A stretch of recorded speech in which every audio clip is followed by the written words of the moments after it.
तिनं प्रियकरासाठी नवऱ्याला सोडून शाळा शिकवण्यासाठी मुलांना वसतिगृहात प्रियकरासोबत गावात राहू लागली. गावात राहता राहता इंस्टाग्रामवर रील काढू लागली. रील काढता काढता ओळख वाढली. ओळखीचं रूपांतर प्रेमात होऊ लागलं. पहिला प्रियकराचा विसर पडला आणि त्याच्यानंतर पहिल्या प्रियकरानं गळा दाबून हत्या केली आणि फेकून दिली. बघूया ही सविस्तर स्टोरी.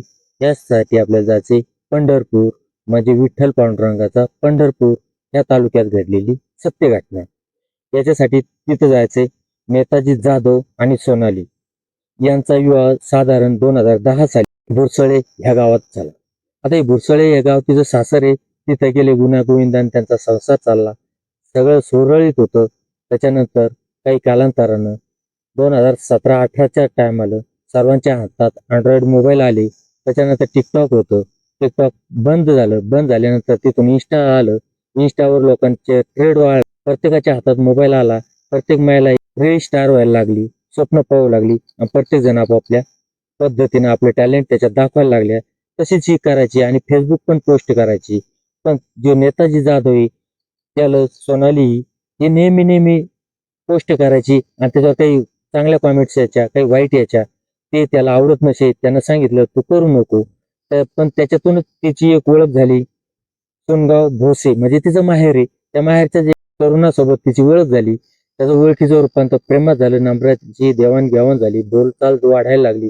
वाढताना त्यांचं प्रेम उतू आलं आणि त्याच्यानंतर तिकडे नवऱ्याचं म्हणणं आक्षेप होता की तू रील काढू नको, त्याच्यानंतर फेसबुकला पोस्ट करत जाऊ नको.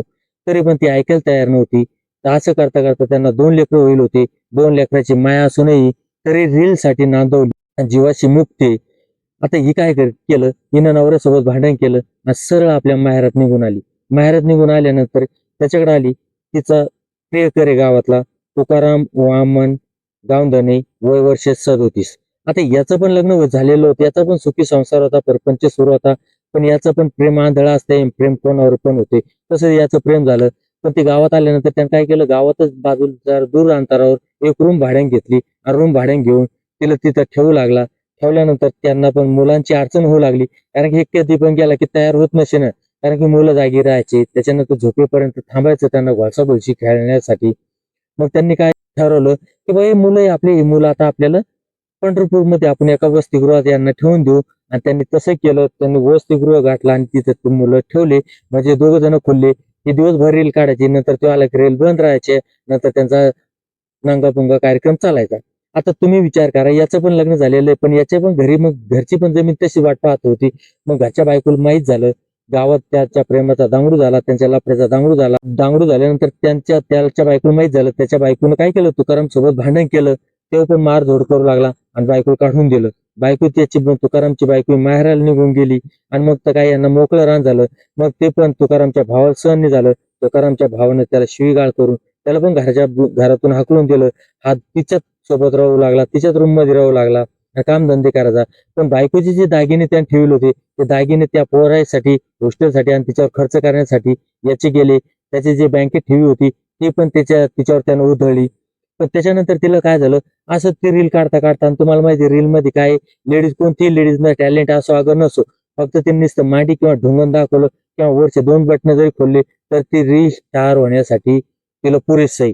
कारण की तुम्हीच काय करता, आम्ही काय करतो, लगे धरली रील अशी आली थोडी त्याच्यात अश्लीलता दिसली, लगे आपल्या 10-20 लोकांना मित्रमंडळींना फॉरवर्ड करून देतो. आणि त्याच्यात नंतर ते 10-20 पैकी 15, 10-20 पैकी 10 जणांनी जरी पाहिली आणि मेन तरी पाहिलं तर तिचे व्ह्यूज वाढतात आणि तिचे फॉलोअर पण वाढतात. असं तिचे फॉलोअर वाढता वाढता तिचे लाखाच्या वर फॉलोअर गेले. तुम्ही पण बघितलं असेल, सोनाली जाधव म्हणून तिची इंस्टावर आयडी आहे. आता त्याच्यात संपर्कात काय झालं, तिचे मग फॉलोअर भरपूर झाले. पुन्हा भरपूर जणांचे एसएमएस यायचे, काय मॅडम तुम्ही चांगल्या दिसता, खूप सुरत आहे, चांगले आहे, असं आहे तसं आहे. आता लोक कसे, मध दिसला की तिथं मोंगळे येणार, माश्या येणारच.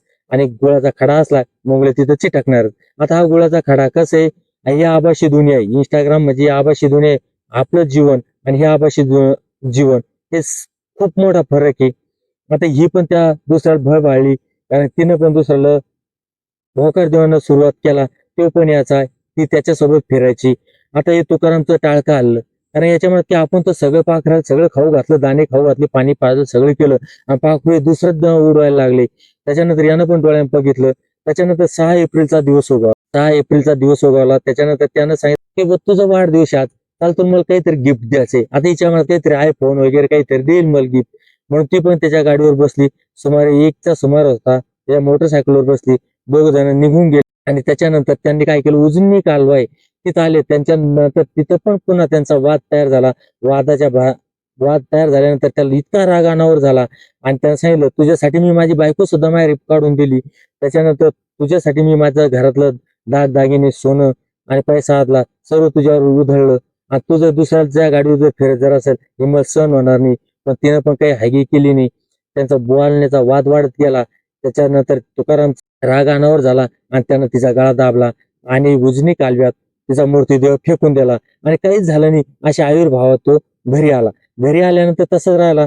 त्याच्यानंतर तिचे जे सोनालीचे वडील होते, ते वडील बघायचे की आपली मुलीचा फोन लागत नाही, कस का नाही, काय नाही. रूमवर येऊन घेतलं, ते घर बंद. असं करता करता 2 दिवस गेले. नातेवाईकाला फोन लाव याल कर, पण त्यांना हद्द सुटली आणि ते करकम ह्या पोलीस स्टेशनला गेले आणि तिथं सांगितलं, माझी मुलगी सोनाली नेताजी जाधव, वय वर्ष 37, ही 2 दिवसापासून बेपत्ता आहे आणि बेपत्त्याचा रिपोर्ट तिथं केस दर्ज झाली. त्याच्यानंतर 9 एप्रिल 2026 रोजी रोकडे गावाजवळ उजने कालव्यात एक सडलेले एक स्त्रीचा मूर्तिदेह सडेल अवस्थेत अडकेल सापडला. त्यांनी तिथल्या लोकांनी, रोकडे गावातल्या ग्रामस्थांनी पोलीस स्टेशनला कळवलं की असा असा एक स्त्रीचा मूर्तिदेह आहे, सडेल अवस्थेत आहे, तिथं तुम्ही या. ज्यावेळेस त्यांनी बघितलं श्री मूर्तिदेह म्हणल्यानंतर त्यांनी पण सोनालीच्या वडिलांना घेतलं आणि तिथं मूर्तिदेहाजवळ नेलं. सोनालीच्या वडिलांनी ओळखला मूर्तिदेह आणि ओळखलं की सोनाली जाधव आहे. पण ज्यावेळेस सोनाली जाधव हिची हत्या तिचं पीएम केल्यानंतर त्यांना कळालं हिचा गळा दाबून हत्या. त्यावेळेस गावात तर पहिलीच चर्चा होती की तुकाराम वामन गावधने याच आणि हीच झांगड चोरी, लपड चोरी आणि हे सगळं गावात होतं आणि यानंच मारायला असावं असं लोकांनी शंका व्यक्त केल्याबरोबर त्याला तुकारामला उचललं. तुकारामला 2 फटक्यातच तुकारामनं सांगितलं ही पण मला पण हे करत होती आणि दुसऱ्या सोबत पण सुरू होतं, म्हणून माझं आणि तिचं भांडण झालं. रागाच्या भारत मी तिला हत्या केली. मित्रांनो, तुम्हाला मी एक सांगू इच्छितो की हिनं काय केलं, सुखी संसार सोडून दिला आणि दुसऱ्याच्या नादासाठी, एक प्रेमाच्या नादासाठी प्रेमाचं नाव देते. खरं आहे अनैतिक संबंध आहे. तुम्हाला जरी असं वाटतंय इंस्टाग्रामवर मला इतके फॉलोअर आहे, तुमच्या फॉलोअरला तुम्ही 1 रुपया मागून बघा, तुम्हाला 1 रुपया कोणी देणार नाही. मित्रांनो, तुम्हाला असं वाटत असेल, जर जे एखादी स्त्री जर का माता भगिना जर स्त्री जर असेल तर लक्षात ठेवा, तुमच्या सोबत पण हे ना, हे 2 कावळे टपेल असतील. हे फक्त बाकी काहीच नाही. हे तुम्हाला पैसे देतील किंवा लाईक करतील. फक्त असं वाटतं त्यांना की ह्या स्त्रीनं आमच्या सोबत बोलावं, असं करावं. सगळे वासनांत भरेले. तुमचा खरा कोणीच नव्हतो. खरा जो असतो तो तुमचा लग्नाचा नवरा असतो, बाकी कोणी नाही. नवऱ्या सांगितलं ना, रील काढू नको, काय गरज आहे काढायची, काय नाही. इंस्टावर काही तुम्हाला पैसे भेटतात का, काही भेटतात त्याच्याकडून कोण आहे. तुम्ही मेल्यानंतर तुमच्या मौतील सुद्धा यायला तयार नाही तुमचे फॉलोअर, काहीच नाही. फक्त काय असतंय, ही आभासी दुनिया आहे. ह्या आभासी दुनियातून बाहेर निघा आणि इथं फक्त प्रत्येक जण कपड्याच्या आतून नंगेचे, किती शरीफपणा आणायचा आव आणू द्या, पण तो कपड्याच्या आत नांगाचे. लक्षात ठेवा, हे सगळे नांगाटाचे. फक्त पुरुष ही जात कोणी असो, हे फक्त पुढची स्त्री फक्त भोगाची वस्तू म्हणून बघतात. ते कोणी प्रेम करत नसतं. प्रेम जर खरं करत असेल नवरा आणि बायको, तुम्हाला कितीही बाहेरचं जर कितीही लाडीगोडीनं असलं, कसंही असलं, तरी तो तुमच्या फक्त शरीरावर, शरीर हेच प्रेमाचं साधन असतं. त्याच्यावर तो काहीच नसतं आणि त्याच्यानंतर त्या चमडा एकदा सुकला, सुरकुत्या पडल्या, कसलीच किंमत राहत नाही आणि शेवटपर्यंत म्हातारपण सर्वात दयनीय आणि अवस्थेत जाऊ शकतं. त्याच्यासाठी आताच तुम्ही सुधारायचं, कारण की असं कोणाच्या नादी लागायचं नाही. एवढंच मी तुम्हाला सांगू शकतो. सोशल मीडिया ही पूर्णतः ही एक आभासी दुनिया आहे. ही दुनिया आपण जगतो आणि ही दुनिया सगळ्यात वेगळं आहे. त्याच्यामुळे मी तुम्हाला सांगतो, किती रील स्टार होत्या, किती मोठं होत्या, याचा काही उपयोग आपल्या जीवनात किंवा आपल्या दैनंदिन मराठी रोज जिंदगीत याचा काही उपयोग होत नाही. त्याच्यामुळे मी तुम्हाला हात जोडून सांगतो, या दुनियाच्या बाहेर या आणि हो, कधीच प्रेम आहे फक्त आपली स्त्री आणि आपला स्त्रीनं आपला नवरा याच्यातच प्रेम असावं, असं मला वाटतं. जय हिंद, जय महाराष्ट्र.